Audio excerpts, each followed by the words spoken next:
Você pode dar um glória a Deus? Aleluia, louvado é o nome do Senhor. Uma boa noite a todos, a graça e a paz do nosso Senhor Jesus Cristo. Muito bom o nosso culto de ceia. Quero fazer uma oração com você, antes de nós irmos para o Ministério da Palavra, pela vida do irmão Wendel, está lá ainda internado, né? No UGOL. Que Deus abreviar esse tempo de tratamento dele. Nós orarmos. Você pode fechar seus olhos? Senhor Deus, meu Pai, como igreja do Senhor, nós queremos apresentar o nosso irmão, o Wendel. Queremos colocar a vida da Nilda, da Ana Helena, na tua presença. Que o Senhor possa, ó Deus, abreviar esse tempo de hospitalização, que o Senhor possa vir com a tua graça, promover cura, restauração, e que haja, Pai amado, um tempo novo na vida dele. Que o Senhor possa estar restabelecendo ele no nosso meio, e que tudo vá bem com ele, com a casa dele. Renova as energias, renova as forças, renova o entusiasmo, renova a alegria, vai renovando a saúde, vai trazendo vigor, ó Deus, ao corpo físico. Dá ordem, Pai, a teus anjos para que possa ir lá e tocar no rim, tocar, ó Deus, no corpo físico dele, para que haja restauração. Em nome de Jesus, assim nós oramos e cremos. Amém? Obrigado. Que Deus possa... as crianças. Cadê as crianças? Vamos lá. Cadê as crianças para o Ministério Infantil? Aqui na frente. Vem, Itan. Itan, vem. Puxa a fila, Itan. Vem todo mundo aqui para frente. Pronto. Enquanto as crianças vêm, coloca para mim novamente aí o vídeo lá. Aí Mas agora não, calma. Não, coloca novamente, mas depois que eu orar com as crianças. Entendeu? Estenda suas mãos para cá. Vamos orar. Pai, em nome de Jesus. Abençoa, Pai, as crianças, abençoa os nossos filhos. Que o Senhor venha com graça e que o Senhor possa dar a eles, ó Deus amado, que eles cresçam em graça e estatura diante de Ti e dos homens. E assim nós os abençoamos em nome de Jesus. Amém e amém. Vamos lá, crianças. Agora pode. Nós vamos para essa série, queridos. Nossos 4 próximos domingos, nós vamos estar ministrando os 4 cavaleiros do Apocalipse. Tá? O Ramon vai colocar agora, você não vai levar mais susto. Quando o cordeiro abriu o primeiro dos 7 selos, ouvi a voz de trovão que dizia: venha. Foi quando vi um cavalo branco. Seu cavaleiro empunhava um arco e usava uma coroa. E ele cavalgava como um vencedor, determinado a vencer. E depois dele vieram outros 3. Um que carregava uma grande espada.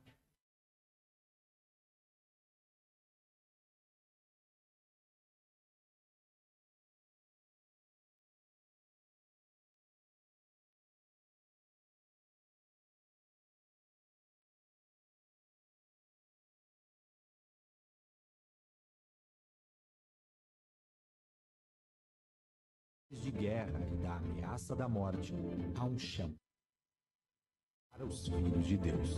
Não é sobre um futuro distante, é sobre um papel de profetizar a vida e a verdade hoje. Nova série de mensagens, os 4 cavaleiros do Apocalipse e sua revelação para hoje. 2 a 23 de novembro, aqui na Igreja Batista Chamar de Inúmeros. Bem, nós vamos estar trabalhando então essa série de mensagens e eu quero iniciar com você lendo o texto de Mateus, no capítulo 24, versículo 6. Nós vamos falar hoje sobre o primeiro cavaleiro, o cavalo branco, que simboliza a vitória. Mas antes disso, vamos ler o texto em Mateus, que diz: e vocês ouvirão falar de guerras e rumores de guerra. Fiquem atentos e não se assustem, porque é necessário que isso aconteça, mas ainda não é o fim. Os 4 cavaleiros, queridos, eles trazem revelações profundas sobre como vai ser como irá acontecer, né, a volta de Cristo.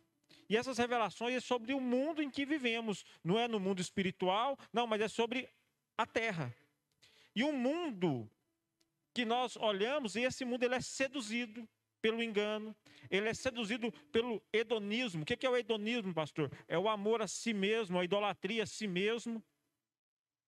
Então, isso tudo nós estamos vivenciando nesse tempo. E o texto que nós lemos é o sermão profético de Jesus.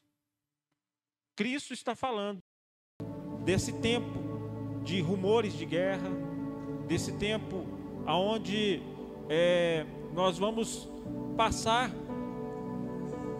Talvez alguns vão ter medo, outros não, mas nós não devemos temer aquilo que é vitória para Cristo. Amém?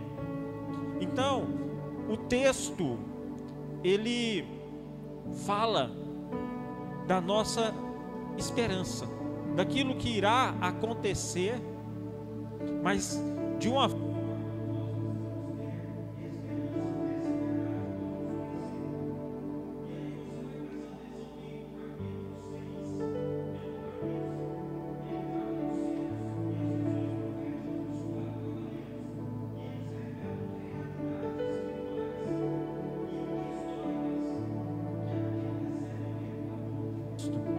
o arrebatamento.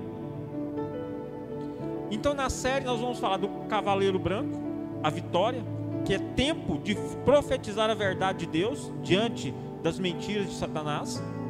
O cavalo vermelho, que é a guerra, simboliza a guerra, que é o tempo de profetizar a paz de Deus em meio à guerra dos homens. O cavalo preto, que simboliza a fome, que é o tempo de profetizar a abundância de Deus diante da ganância do mundo.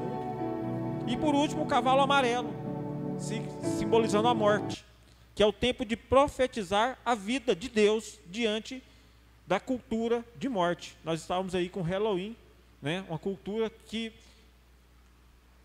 como é que eu vou dizer para você? Celebra a morte. Não tem como, porque você veste caveira, você veste, né, de bruxa, que celebram a morte, que celebram as trevas. Então, a gente já vê isso no nosso meio, e eu quero ler com você para um texto que está em Apocalipse 1:3. Põe na NVI, por favor. Feliz aquele que lê as palavras desta profecia, e felizes aqueles que ouvem e guardam o que nela está escrito, porque o tempo está próximo. Tiago 5:8.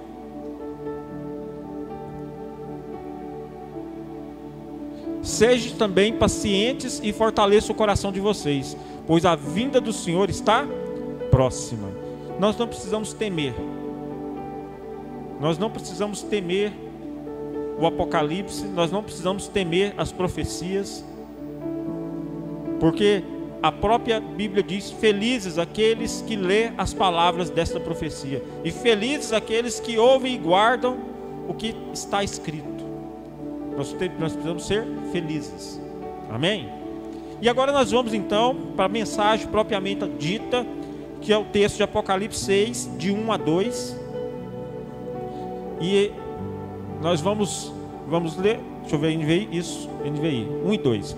Vi quando o Cordeiro abriu um dos 7 selos. Então ouvi uma das 4 criaturas viventes dizer com voz de trovão: venha. Uma das 4 criaturas dizendo com voz de trovão: venha.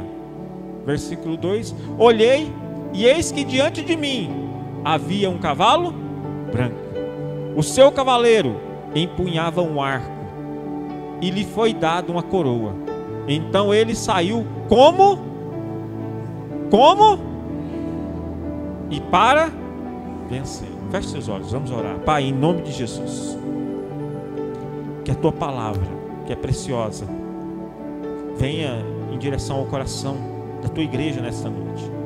Que não seja eu falando, mas que eu seja usado, instrumento nas tuas mãos, para abençoar e edificar cada vida aqui. Que nós possamos crescer, sair daqui, ó Deus, com a sua verdade, em nome de Jesus. Amém?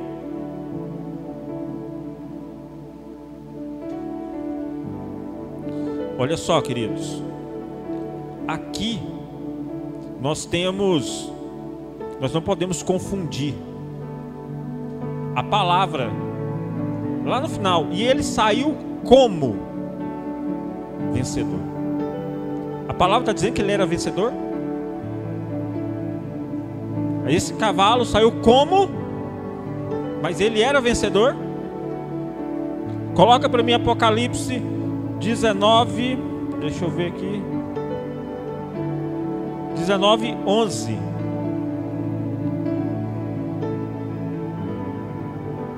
Então vi os céus abertos, e eis que diante de mim havia um cavalo branco, cujo cavaleiro se chama Fiel e Verdadeiro. Ele julga e guerreia com justiça. Versículo 16. No seu manto e na sua coxa está escrito este nome: Rei dos Reis e Senhor dos Senhores. Na Bíblia tem 2 cavalos brancos, tem 2 cavaleiros. O primeiro, que é o que nós lemos no capítulo 6, não é esse do capítulo 19, porque o do capítulo 19 é o Senhor Jesus. É o Senhor Jesus. E esse do capítulo 6 é o engano de Satanás. É o cavalo que sai com o seu cavaleiro. Pode voltar no 6:2. Que sai com o seu cavaleiro como vencedor. 6:2. 6. Como vencedor. E sai para vencer. Mas não está dizendo que ele é Jesus, que ele é o vencedor. Não. Ele sai. E esse é o princípio das dores de parto. Nós estamos vivenciando nesse tempo o princípio das dores de parto. Está lá em 1 Tessalonicenses 5, versículo 3, que diz:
vai dar a luz. Mas para isso a bolsa precisa estourar. E de uma hora para outra, a bolsa estoura e você leva um susto. Meu Deus, e agora? Né? Graças a Deus, Efraim, nós não passamos por isso. Desse susto nós estamos livres, né? Não temos perigo de passar por isso. Então, da mesma forma, nós não sabemos quando irá acontecer. Mas irá acontecer. Não sabemos quando, mas irá. E eu quero então falar com vocês sobre a revelação dos selos. Nós estamos mais perto do fim dos tempos do que jamais nós estivemos, queridos. Hoje nós estamos muito mais próximos do fim. Os sinais escatológicos estão cada vez mais evidentes. Você observa a Bíblia se cumprindo. Se cumprindo. Ah, pastor, sempre foi assim. Sempre teve guerra, sempre teve terremoto, sempre teve fome, sempre teve isso, sempre teve aquilo. Isso faz parte do mundo, isso é normal. Concordo. Só que, com a intensidade que nós estamos vivendo agora, não. A intensidade aumentou. É muito mais intenso nesse tempo. Está muito mais intenso. E as dores de parto começam fracas. E elas vão se intensificando. É isso que Jesus está falando. Jesus não falou que desde a época de Jesus, preste atenção, desde a época de Jesus se iniciou as dores de parto. As dores de parto se iniciou lá quando Jesus foi pregado na cruz. Já começou as dores de parto. E desde lá para cá, vem se intensificando cada vez mais as dores. Nós temos observado que, se nós olharmos, nós estamos quase na época como Noé estava. Ninguém estava preocupado com nada, só queria viver a sua própria vida, curtir, não tinha problema com nada, só queria estar em paz. Né? Só queria ter uma casa boa, um carro bom, comer do que puder comer, dormir, ter uma vida tranquila. E não olhavam para Deus. E não olhavam para Deus. Deus mandou fazer a arca. E era uma loucura para aquela época. E nós estamos hoje, novamente, abrindo a arca. A igreja é a arca. A igreja, o corpo de Cristo, fazer parte desse corpo é a arca, é entrar na arca. E tem muitos que acham que não precisam da arca, que eles podem ficar em casa sem a arca e viver a vida deles. E não é verdade. O livro de Apocalipse, ele é escrito por João, enquanto ele estava exilado na ilha de Patmos. E ele traz, então, a revelação sobre o futuro e a consumação dos planos de Deus. É isso que Apocalipse traz. E os primeiros versículos do capítulo 6, eles introduzem uma sequência de acontecimentos que retratam os desafios e realidades espirituais do fim dos tempos. E é isso que a gente consegue enxergar com a abertura dos selos. Agora, nós vemos essa revelação e nós também vemos a autoridade está com Deus. Presta atenção. A autoridade está com Deus. Nada acontece sem Deus queira que aconteça. Só Deus que pode fazer acontecer. O Apocalipse 6:1 diz: observai, quando o Cordeiro abriu o primeiro dos 7 selos. Quem que abriu? O Cordeiro. Quem que é o Cordeiro? Jesus. Então a abertura dos selos revela o quê? A autoridade do Cordeiro. Quem abre é o Cordeiro. Quem tem autoridade é o Cordeiro. Quem está abrindo é Pedro? Não. Quem está abrindo é João? Não. Quem está abrindo é Maria? Não. Quem está abrindo é Jesus. Então a autoridade é dele. Só ele tem o poder para abrir o selo. Em Mateus 24:35, diz assim: o céu e a terra passarão. O céu e a terra passarão. Mas as minhas palavras jamais passarão. A autoridade está em Jesus. Jesus não perdeu o controle. Ele é Senhor da história. Jesus é Senhor da história. Ele não tem por que adiantar ou atrasar. Ele está no tempo certo, no momento certo. Nada acontece sem a sua permissão e sem um propósito definido. Nada é por acaso. Nada é por acaso. Até a tua presença aqui hoje não é por acaso. Deixa eu contar para você. O Spurgeon, que é um príncipe, é considerado o príncipe dos pregadores puritanos, ele, em uma de suas pregações, fala o seguinte, que Deus coloca... Você já viu aquele ditado assim que vaso velho não quebra, vaso ruim não quebra? Vaso ruim não quebra.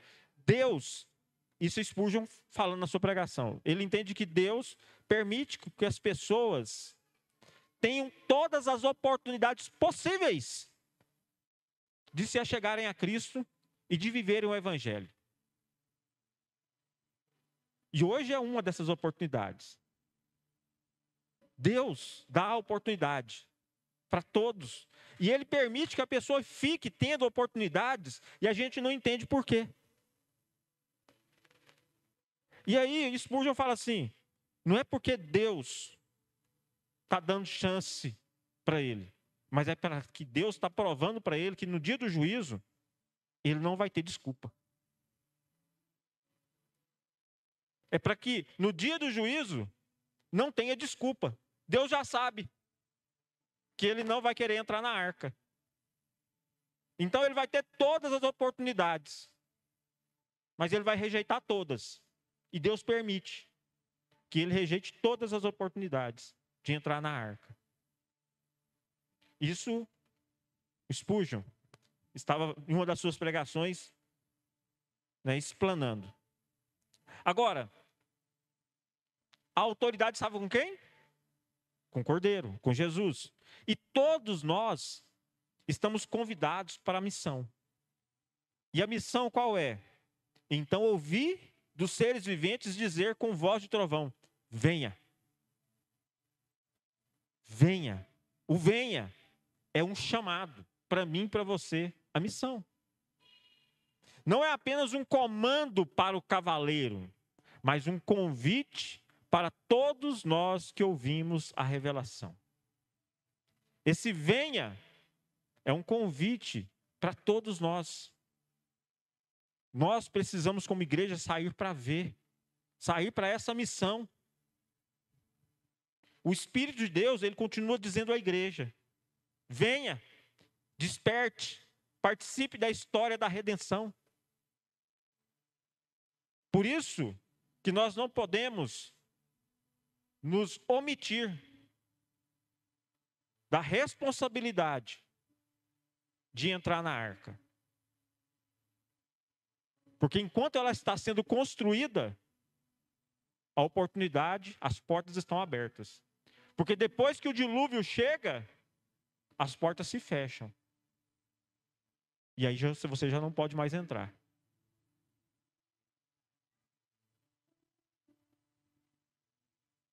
Porque o apocalipse para Noé aconteceu. Da mesma forma que lá foi com a arca, vai ser conosco. A igreja vai ser arrebatada.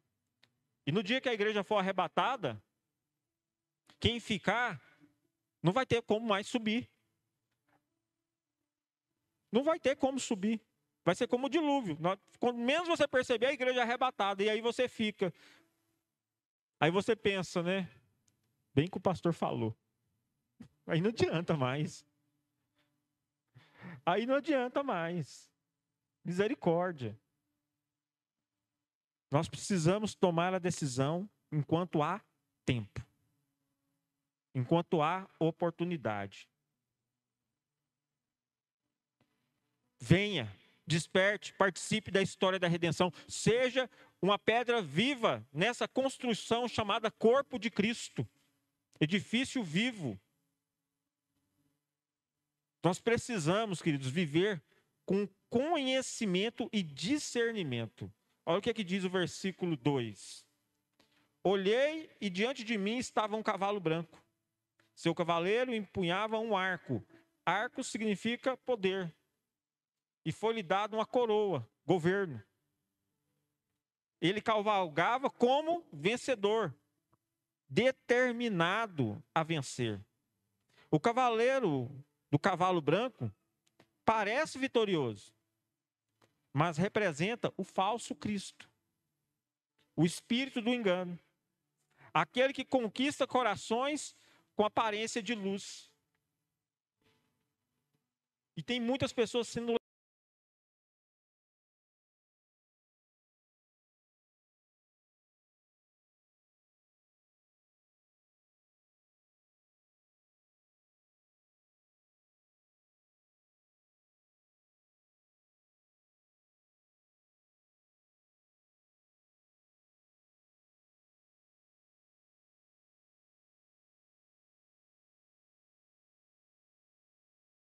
Queridos, não se enganem. Você não vai olhar para as coisas e ver o mal nelas. Quando você olha para um bar e vê as pessoas bebendo naquele bar, e vê aquela. Porque quando você olha para as pessoas bebendo naquele bar, você percebe que aquelas pessoas estão longe da sua família, elas estão precisando de preencher um vazio, alguma coisa.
Armada. Você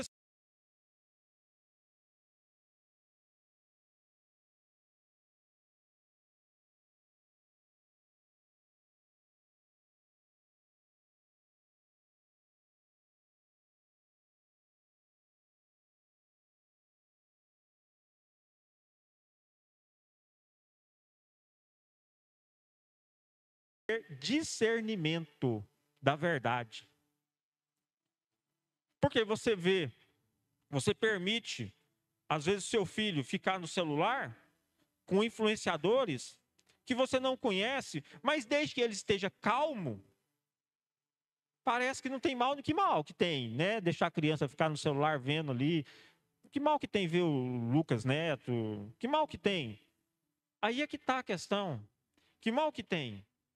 Ele está ali mexendo no Instagram, desde pequeno, aprendendo ali. Que mal que tem? Não tem mal nenhum.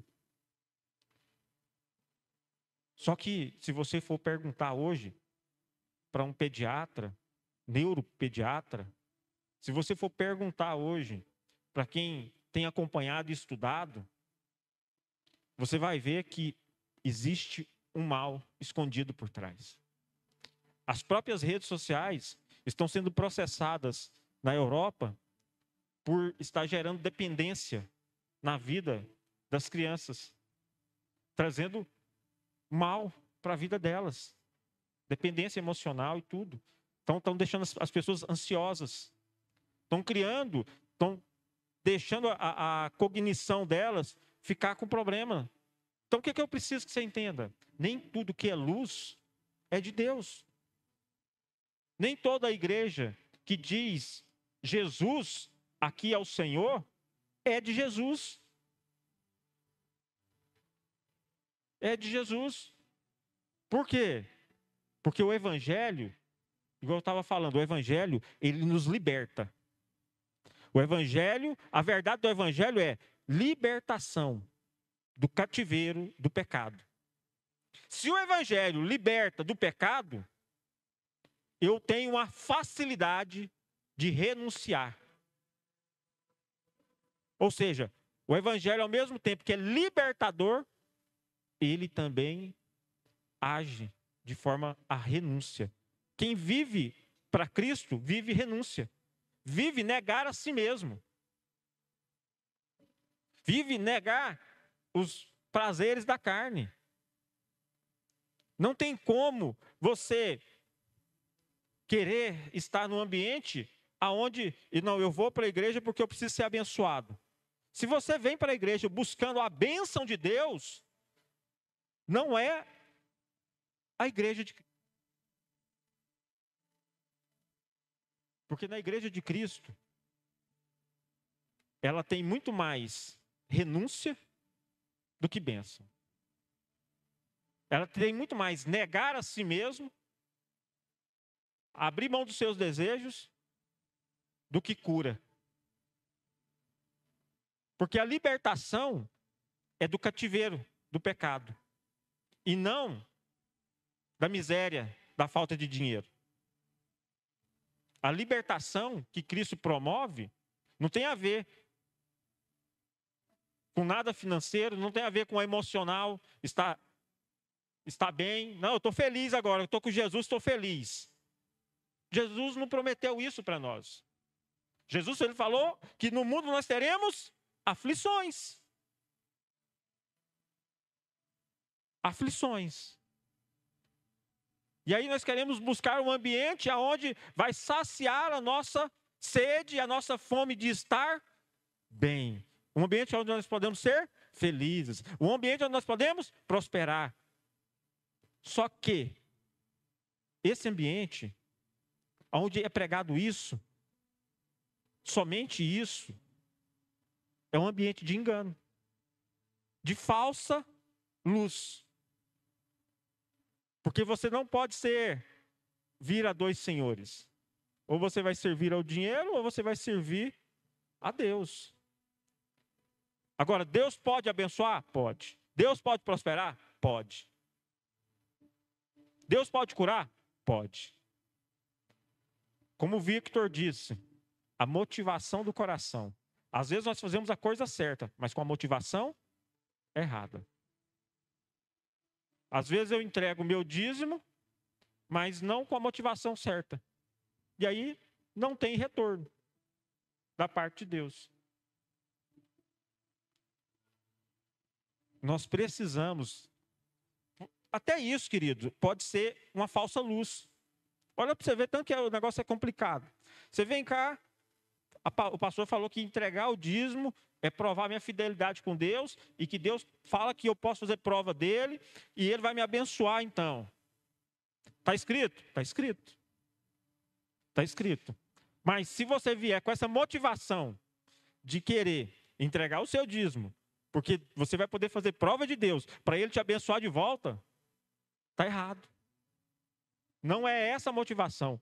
A motivação é que Deus permite fazer prova dele, é que você está sendo fiel com ele, porque você o ama, e você entendeu que primeiro, ele te deu, e por ele ter te dado, você vai devolver aquilo que ele pede.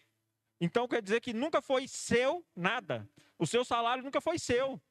O meu salário nunca foi meu. Eu preciso entender a motivação. O meu salário nunca foi meu. Então se eu ficar com 100% daquilo que eu recebi, eu estou roubando a Deus. Porque ele pede 10% de volta. Então a motivação é, eu não quero roubar a Deus. Por isso que eu estou devolvendo, porque não é meu. Essa é a motivação. Não porque eu vou devolver porque Deus vai me abençoar. Eu vou devolver porque Deus vai me proteger. Não, você está devolvendo porque você não é ladrão. É por isso. Essa é a motivação. Porque senão a gente vive na falsa luz, no engano, pensando que eu estou fazendo para o benefício próprio. E a gente gosta disso. A gente gosta de, por exemplo, ninguém gosta de ter a graça. Normalmente as pessoas preferem pagar pela graça, né? Então é muito melhor eu ser caridoso, comprar a minha salvação, do que depender de Deus querer me salvar. Porque quando você vai ver, a doutrina espírita tem isso. Você prova que você evolui se você entregar, se você for uma boa pessoa, se você der cesta básica, se você fizer caridade para as pessoas. Então isso vai te levar a ser um espírito evoluído. Mas para Deus, isso é trapo de imundícia, não tem valor nenhum. É um engano. Porque o que vale é o sacrifício de Jesus. O que vale é o sangue derramado na cruz. O que tem poder para salvar é crer que Jesus é Senhor e Salvador. E quando eu creio que Ele é Senhor, eu passo a viver segundo os mandamentos dEle. segundo as ordenanças que ele deixou. Então eu já não vivo mais eu, mas Cristo que vive em mim.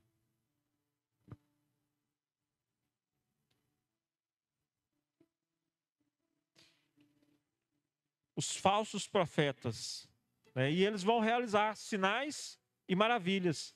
Quando esse cavalo branco sair com seu cavaleiro, nós vamos ter sinais e maravilhas sendo feitos para poder enganar. Mas se possível, né? Olha o que está escrito em Marcos 13, 22. Pois aparecerão falsos cristos e falsos profetas, que realizarão sinais e maravilhas para, se possível, enganar os eleitos. Se possível. Nós vivemos, então, queridos, dias de confusão espiritual. Esses dias que nós vivemos é de confusão espiritual. Porque você já não sabe mais em quem acreditar, em quem ouvir. Porque você vai na internet, começa a ouvir um pastor lá, começa a ouvir... Às vezes você está ouvindo um podcast que tem um curandeiro lá, você nem percebeu que é um curandeiro, e está falando, fala de Jesus, e você começa a acreditar naquilo. Nós precisamos discernir a verdade da palavra. Para não sermos o quê? Levados pelo engano dos tempos. Por esse falso cavalo branco. Nós não podemos ser enganados. E como que a gente faz isso? Devemos focar no que é a palavra. E no que a palavra diz. E não no que o mundo apresenta. Seu cavaleiro empunhava um arco e foi-lhe dado uma coroa. Ele cavalgava como vencedor, determinado a vencer. E aqui você tem a coroa, simboliza a autoridade, mas este cavaleiro é determinado a vencer. Cristo já venceu. Cristo já venceu. Está vendo o engano? Vai vir uma pessoa para vencer. Só que nós servimos a um Deus que já venceu. Já venceu. Há muitos falsos cavaleiros cavalgando hoje. As ideologias estão aí. O comunismo está aí, o socialismo está aí.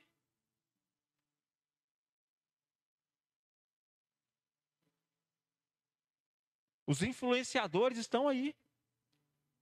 Sistemas que prometem paz, igualdade social, sucesso, espiritualidade, mas não tem a cruz. Tem tudo, mas não tem cruz.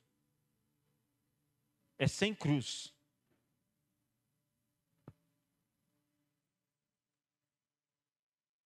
É um sistema que não precisa de arrependimento. É um sistema sem verdade. Mateus 7, 21 diz: nem todo aquele que me diz Senhor, Senhor entrará no reino dos céus, mas apenas aquele que faz a vontade do meu Pai. Quem entra no reino dos céus é quem faz a vontade de Deus. É quem é a favor da vida.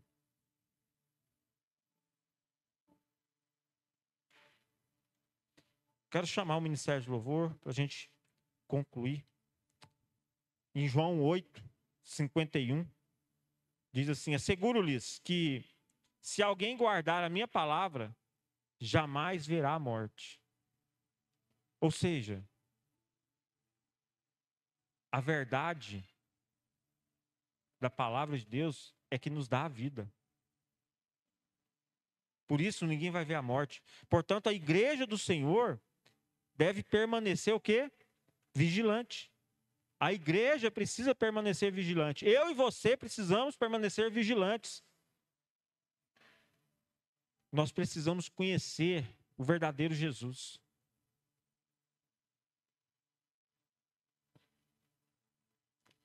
Nós precisamos esperar o nosso Redentor, que em breve virá. O nosso Redentor vive. O nosso Redentor vive.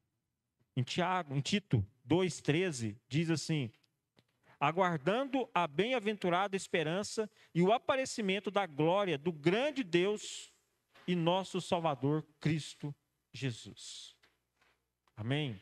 Então não nos enganemos, queridos, com um falso cavaleiro que vem trazer paz. Porque a paz verdadeira, nós só iremos vivê-la em Cristo. Quando Cristo vier reinar sobre a terra. Enquanto homens estiverem fazendo paz por aí, são apenas homens. São apenas mais um cavaleiro determinado a vencer. Cuidado com aqueles que estão determinados a vencer, levando homens ao engano. Você pode ficar de pé? Eu quero fazer uma oração com você.